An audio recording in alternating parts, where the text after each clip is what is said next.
So one of the strangest things about LSAC is their insistence on no electronic devices of any kind at the LSAT test center on your test day. And you might be wondering, why do they have such a strong emphasis on this? And I think it may be due to an event or incident that occurred back in February 1997. They released this exam when they don't normally release February LSATs, and I believe the reason they released it is due to a cheating attempt. The Wall Street Journal reported that someone stole an exam test booklet, a proctor chased him, but couldn't stop him from hopping into a getaway car.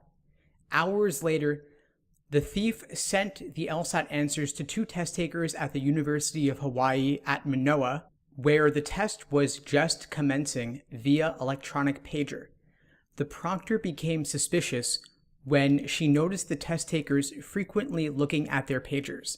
So back in 1997, pagers were apparently still popular back then, and they were used for a cheating attempt on the LSAT.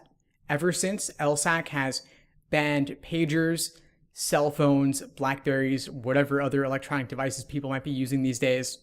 It goes to show you that LSAC can adapt, they can change, they can update with times because they're not letting you use the latest technology. And for that reason, they are also not letting you bring a digital watch or any other electronic devices. And they are very strict about this.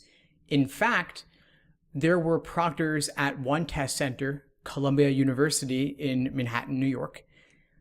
The proctors asked all the students to bring their cell phones up to the front of the room, and then they promptly kicked out all of those students from the test day administration. And they did this because they were jerks, but also because that was their right in line with the rules.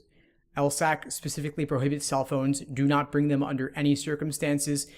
If anyone catches you looking at one, even if it's silent, even if it's on airplane mode, you'll still get in trouble. You might get kicked out. So leave them home, make other arrangements.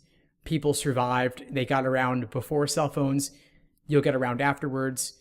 Write down the phone number of a taxi company if you need one, and then use a payphone if any still exist, or borrow someone's cell phone, maybe the proctor's, and use that for your ride home.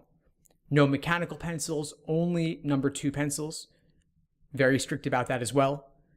No books, magazines, or newspapers. No leisure reading. If you bring warm-up questions as photocopies or printouts, you'll probably have to throw them out before the test starts.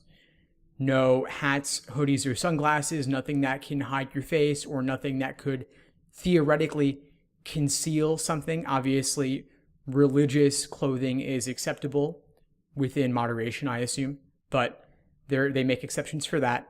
Earplugs are a big thing. Many people love to study with them, but they will not be allowed on test day. So get used to that in your practice. Get used to that mild ambient noise or other distractions. And finally, no purses, no other bags, no backpacks. You will, of course, be permitted to bring your gallon-sized Ziploc bag, where you will be permitted to include everything that is on the list of what to bring, such as your number 2 pencils, your analog watch, and snacks, etc. So keep the rules in mind. Visit lsac.org for the latest updates on rules and any changes to them.